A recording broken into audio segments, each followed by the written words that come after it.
Assalamu alaikum. Welcome to Like It College. I'm your chemistry teacher. Hopefully you all are doing well. आज हमारी chemistry जो class 9 chemistry है unit 5 की last lecture है और इसके साथ ही हमारी ये यूनिट जो है वो वाइंड अप हो जाएगा। तो अगर आप लोगों को पहले 8 लेक्चर समझ आ गई हो तो आज के लेक्चर में आप लोगों के लिए मसला नहीं है, क्योंकि ये लेक्चर थोड़ा डिफरेंट भी है लेकिन इजी है, बहुत इजी है। इसमें कोई इतना बड़ा लॉजिक नहीं है। तो चलिए स्टार्ट करते हैं बगैर टाइम वेस्ट किए। प्यारे बच्चों, उम्मीद करती हूँ ये वाला लेक्चर भी आप लोगों को समझ आएगा इंशाल्लाह। ओके, लेक्चर 9 हमारे पास है एलेट्रोपी। एलेट्रोपी एलेट्रोपी क्या है? What is mean by allotropy? अगर आप लोग एलेट्रोपी वर्ड फर्स्ट टाइम सुन रहे हैं तो मैं आप लोगों को थोड़ा सा समझाती हूँ कि व्हाट इज एलेट्रोपी। एलेट्रोपी, जब एलिमेंट्स जो होते हैं हमारे पास पीरियड टेबल में 118 एलिमेंट्स है। जब ये एलिमेंट्स जो पीरियड टेबल में कितने एलिमेंट्स है? 118 एलिमेंट्स है। जब एक एलिमेंट्स जो है ये एक फॉर्म से वो एक फॉर्म में नहीं बल्कि डिफरेंट बहुत सारे फॉर्म में रहते हैं, तो existence of element more than one physical form is called allotropy. अब क्या मतलब है, इस डेफिनेशन की समझ आप लोगों को आएगी जब हम आगे इंशाल्लाह जाएंगे। एलेट्रोपी का मतलब क्या है? एलेट्रोपी मतलब ये है कि जब एक एलिमेंट एक से ज़्यादा फॉर्म में रहते हैं, फिजिकल फॉर्म में। मतलब ये है, फिजिकल फॉर्म का क्या मतलब है? फॉर एग्जांपल हमारे पास ये एक हमारे पास पेन है। तो अगर ये पेन है जो है ये स्क्वायर फॉर्म में भी हो, ट्राइंगल फॉर्म में भी हो, सर्कल फॉर्म में भी हो, मुख्तलिफ शेप में हो, तो फिर हम इसको कहेंगे कि इसके ये एलेट्रोपिक फॉर्म्स हैं। एलेट्रोपिक मतलब ये है कि जब एलिमेंट एक फॉर्म से ज़्यादा फॉर्म में रहे, फिजिकल फॉर्म में, तो इसको हम क्या कहते हैं? एलेट्रोपी कहते हैं। तो एलेट्रोपी जो है ये जस्ट फॉर्म चेंज करती है। जिस तरह के आप अक्सर आप लोगों ने देखे होंगे हमारे पास बिस्किट्स होते हैं। तो बिस्किट्स जो है, कुछ बिस्किट्स हमारे पास ट्रायंगल होते हैं, कुछ स्क्वायर होते हैं, कुछ हमारे पास सर्कल होते हैं। तो ये इनके हालांकि सारे ही बिस्किट हैं, तो इन सब का जो शेप है वो चेंज है। तो हमारे पास बिस्किट जो है हम कहते हैं एक से ज़्यादा फॉर्म में रहते हैं, एक से ज़्यादा फॉर्म में एग्जिस्ट करते हैं, तो इसके मुख्तलिफ इलेक्ट्रोपिक फॉर्म्स है। इसी तरह इलेक्ट्रोपिक वर्ड आप लोगों को समझ आ गई है। Allotropy exist of element more than one physical form is called allotropy. और जो डिफरेंट फॉर्म्स होते हैं इसको हम इलेक्ट्रोपिक फॉर्म्स कहते हैं। अब यहाँ पर देखिए एल्ट्रोपी क्यों होती है, क्यों हमारे पास चीज़ें जो है वो एक से ज़्यादा फॉर्म्स में रहते हैं। क्या ऐसे क्या कौन से रीजंस है जिसकी वजह से हमारे पास एलिमेंट जो है मुख्तलिफ फॉर्म्स में एग्जिस्ट करते हैं? तो वह एल्ट्रोपी मेन क्वेश्चन है। तो इसके 3 बेसिक रीजंस हैं। एक रीज़न ये है, element exist different physical state are form. हमारे पास जो एलिमेंट है वो मुख्तलिफ स्टेट में रहते हैं। अब मुख्तलिफ स्टेट में रहते हैं तो उस स्टेट की वजह से जो है एलिमेंट्स की एलोट्रोपी आती है। जिस तरह एग्जांपल है कार्बन। कार्बन एलिमेंट है हमारे पास, ग्रुप 4 से बिलोंग करता है, जिसका एटॉमिक नंबर 6, मास नंबर 12 ये है। ये हमारे पास क्या है? ये हमारे पास ग्रुप 4 का जो एलिमेंट है, तो ये भी मुख्तलिफ इसकी एलोट्रोपिक फॉर्म्स है। क्या क्या है? काजल है, सूट है, डायमंड है, ग्रेफाइट है। अब ये है ये चीज़ें कि काजल आप लोगों ने अक्सर देखा होगा, जो कॉस्मेटिक प्रोडक्ट है जिसको हम यूज़ करते हैं अक्सर आइस के मतलब उस आइज़ में यूज़ की जाती है। गर्ल्स इसको बहुत अच्छी तरह जानते हैं। काजल जो है ये कॉस्मेटिक प्रोडक्ट है।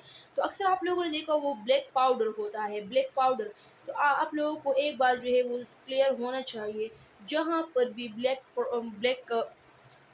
पाउडर हो मतलब ब्लैक कलर होगा और उस ब्लैक कलर को जलने के बाद या कोई चीज़ जो है उसको हम जला दे, तो बर्निंग के बाद अगर वो ब्लैक कलर दे दे तो उसका मतलब ये है कि उसमें कार्बन है। ये ब्लैकिश प्रॉपर्टी उसमें कार्बन की होती है।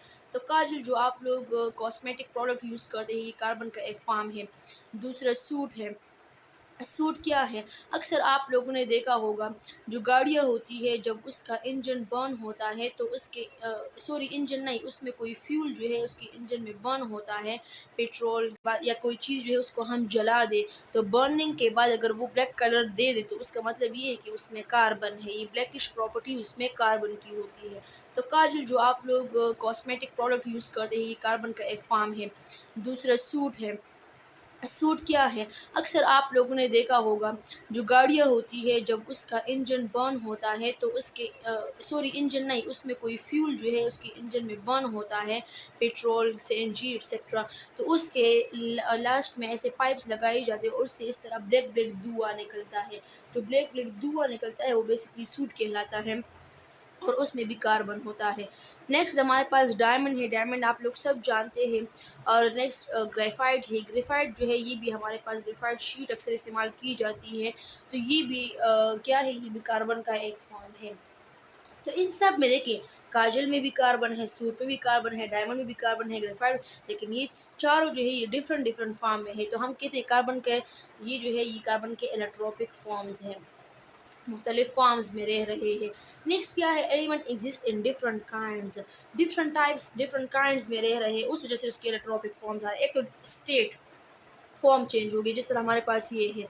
नेक्स्ट हमारे पास क्या है, डिफरेंट काइंड्स होते हैं, मतलब ये है कि मॉलिक्यूल जो है, जब फॉर एग्जांपल एक मॉलिक्यूल है तो उसमें उस एलिमेंट की जो तादाद होती है, नंबर्स होती है, वो डिफरेंट होती है। तो उस बेस पे उनके डिफरेंट मॉलिक्यूल्स आते हैं। जिस तरह ये है ऑक्सीजन है, तो ऑक्सीजन में ऑक्सीजन की दो एलिमेंट्स है, और यहाँ पर ओजोन अगर आप लोग देखें तो इसमें ऑक्सीजन की कितने एलिमेंट्स है, तीन एलिमेंट्स, तीन ऑक्सीजन कंबाइन हुए, यहाँ पर दो ऑक्सीजन कंबाइन हुए। देखिए ना, दोनों में ऑक्सीजन है, इसमें भी ये भी ऑक्सीजन से बना हुआ है, ये भी ऑक्सीजन से बना हुआ है, लेकिन दो डिफरेंट चीज़ें हैं। क्यों? क्योंकि यहाँ पर देखें, यहाँ पर जो है ओजोन में तीन का ऑक्सीजन जो है वो कंबाइन हुए हैं, तो इसकी प्रॉपर्टीज़ चेंज हुई है। और ऑक्सीजन में दो ऑक्सीजन कंबाइन हुई तो इसकी प्रॉपर्टी चेंज है। तो नंबर ऑफ मॉलिक्यूल्स के बेस पे भी एलोट्रोपिक फॉर्म्स आते हैं, कि अगर एक ही एलिमेंट हो लेकिन वो डिफरेंट मॉलिक्यूल में डिफरेंट नंबर पे हो तो उसके एलोट्रोपिक फॉर्म आते हैं, वो दूसरे से डिफरेंट होते हैं। तो एक स्टेट हो गई, दूसरा नंबर ऑफ मालिक्यूल्स जब डिफरेंट एलिमेंट्स डिफरेंट हो मालिक्यूल्स में। थर्ड ये है अरेंजमेंट, अगर मालिक्यूल्स के अंदर उस एलिमेंट के अरेंजमेंट भी डिफरेंट हो ना, तब भी एट्रोपिक फॉर्म्स आते हैं। तो तीन डिफरेंट रीजंस है, एक अगर डिफरेंट स्टेट हो, डिफरेंट नंबर ऑफ एलिमेंट्स हो सेम एलिमेंट के, और या डिफरेंट अरेंजमेंट हो मालिक्यूल्स की। तो उस इधर देखिए ना, सल्फर है फॉर एग्जांपल, तो सल्फर हमारे पास मोनोक्लिनिक फॉर्म में भी होता है और ऑर्थ्रोम्बिक फॉर्म में भी होता है। अब मोनोक्लिनिक फॉर्म कौन सा होता है, जो प्रिज्म होता है, जिसके तीन एक्सिस जो है वो अनइक्वल होते हैं। प्रिज्म आप लोगों ने सब ने देखा होता है, इस तरह टाइप का होता है, इस तरह थ्री डायमेंशनल शेप होता है। तो ये मोनोक्लिनिक फॉर्म है। ऑर्थ्रोम्बिक फॉर्म क्या होता है, ऑर्थ्रोम्बिक फॉर्म कुछ इस तरह क्रिस्टल फॉर्म होता है, जिस तरह आप लोगों ने ये देखा होगा, जिसमें एंगल 90 के बनते हैं।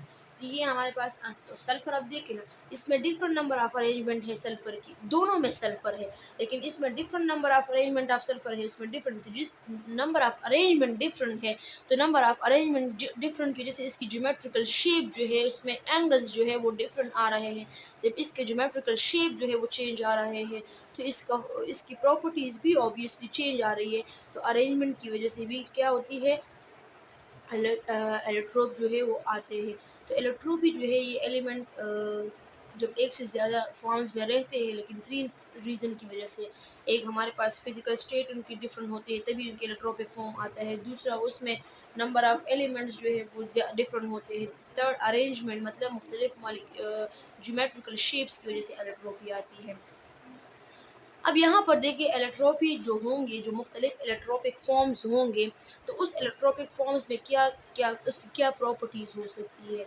तो उन एलोट्रोप्स की केमिकल प्रॉपर्टीज़ जो है वो सेम होंगी, सिर्फ फिजिकल प्रॉपर्टीज़ डिफरेंट होंगी। क्या मतलब है, इधर देखिए केमिकल और फिजिकल प्रॉपर्टी से क्या मुराद है। यहाँ पर सल्फ़र है, तो सल्फ़र की जो प्रॉपर्टीज़ है, तो सल्फ़र इसमें भी है और सल्फ़र इसमें भी है। यहाँ पर कोई दूसरा सल्फ़र नहीं, वही सल्फ़र है, लेकिन सिर्फ उस सल्फ़र की अरेंजमेंट चेंज है। तो सल्फ़र की जो केमिकल यहाँ पर जो सल्फ़र जो है वो जिसके साथ रिएक्ट करेगा, तो वो सल्फ़र यहाँ पर भी रिएक्ट करेगा जिसके साथ वो रिएक्ट कर सकता है।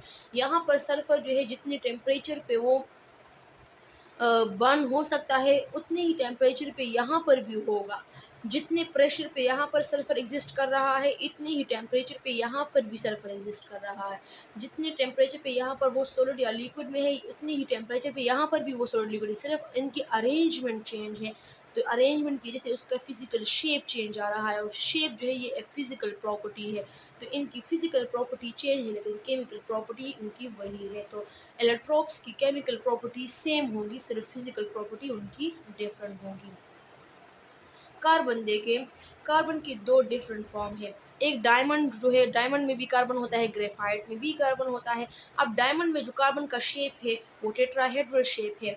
अब ग्रेफाइट में जो उसका शेप है वो हेक्सागोनल शेप है। हेक्सागोनल मतलब जिसमें 6 साइड्स हो, टेट्रा जिसमें 4 साइड्स हो। तो यहाँ पर देखें, टेट्रा मीन 4 और हेक्सा मीन 6। अब यहाँ पर देखिए दोनों में कार्बन है, ग्रेफाइट में भी कार्बन है, डायमंड में भी कार्बन है, लेकिन दोनों में कार्बन जो है वो डिफरेंट शेप्स में है। एक में हेक्सागोनल शेप में है, दूसरे में टेट्राहेड्रल शेप में है, लेकिन सिर्फ इसका चेंज है। लेकिन यहाँ पर जो कार्बन है, यहाँ पर दोनों कार्बन जो है उन दोनों की प्रॉपर्टी केमिकल या प्रॉपर्टी सेम है। जिस तरह मैंने आप लोगों के लिए सल्फर के लिए एक्सप्लेन किया, बिल्कुल इसी तरह यहाँ पर भी कार्बन जो है उनकी केमिकल प्रॉपर्टीज़ वही है। इसकी केमिकल प्रॉपर्टी, कोई भी कार्बन चेंज नहीं हुआ। जो कार्बन यहाँ पर है पीरियोडिक टेबल का कार्बन, वही कार्बन यहाँ पर भी है, लेकिन सिर्फ इनकी अरेंजमेंट चेंज है, और उस अरेंजमेंट की बेस पे इनकी शेप जो है वो चेंज आ रहे हैं। जब इनके शेप जो है वो चेंज आ रहे हैं तो उसकी जैसे उसकी फिजिकल प्रॉपर्टीज़ जो है वो क्या हो रही है, वो डिफरेंट है, और केमिकल प्रॉपर्टीज़ वही है।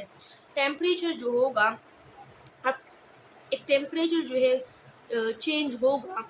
जब टेम्परेचर को हम चेंज करेंगे तो न्यू इलेक्ट्रॉन्स बनेंगे। मतलब ये है कि फॉर एग्जांपल ये एक इलेक्ट्रॉप है जिसमें मॉलिक्यूल्स की एलिमेंट्स की अरेंजमेंट कुछ इस तरह है। जब मैं इसकी टेम्परेचर को इंक्रीज़ करूँगी तो उसकी काइनेटिक एनर्जी इंक्रीज़ होगी कि नहीं होगी। जब इसकी काइनेटिक एनर्जी इंक्रीज़ होगी, उस वजह से इस मॉलिक्यूल की मोशन जो है वो चेंज होगी कि नहीं। जब चेंज होगी तो अरेंजमेंट जो है वो चेंज होगा कि नहीं होगा। जब अरेंजमेंट चेंज होगा, और हमने कहा है कि अरेंजमेंट जब चेंज होगा तब भी इलेक्ट्रॉन्स बनेंगे। जब टेम्परेचर चेंज होगा, टेम्परेचर की वजह से मॉलिक्यूल्स के अंदर इंटरमॉलिक्यूलर फोर्सेस चेंज होते हैं, काइनेटिक एनर्जी ज़्यादा होती है, काइनेटिक एनर्जी की वजह से उसकी अरेंजमेंट चेंज होती है, और अरेंजमेंट की वजह से जो है एक न्यू इलेक्ट्रॉप बनता है। तो अगर आप लोगों से कोई पूछे इलेक्ट्रॉप्स की कौन सी प्रॉपर्टीज़ सेम होती है, एमसीक्यूज़ के लिए बहुत बेस्ट पॉइंट है। फिजिकल प्रॉपर्टीज़ डिफरेंट होंगी, केमिकल प्रॉपर्टीज़ सेम होंगे, टेम्परेचर चेंज होगा तो न्यू इलेक्ट्रॉप बनेगा। अच्छा, वो टेम्परेचर जिस टेम्परेचर पे एक इलेक्ट्रॉप दूसरे इलेक्ट्रॉप में चेंज हो जाए, उस टेम्परेचर को हम ट्रांजिशन टेम्परेचर कहते हैं। बहुत बहुत मेन पॉइंट है। The temperature at which one allotrope change into another allotrope is called transition temperature. वो पॉसिबल टेम्परेचर जो एक इलेक्ट्रॉप को दूसरे में चेंज कर ले, एलिमेंट के एक फॉर्म को दूसरे फॉर्म में चेंज कर ले, उस टेम्परेचर को हम कौन सा टेम्परेचर कहते हैं?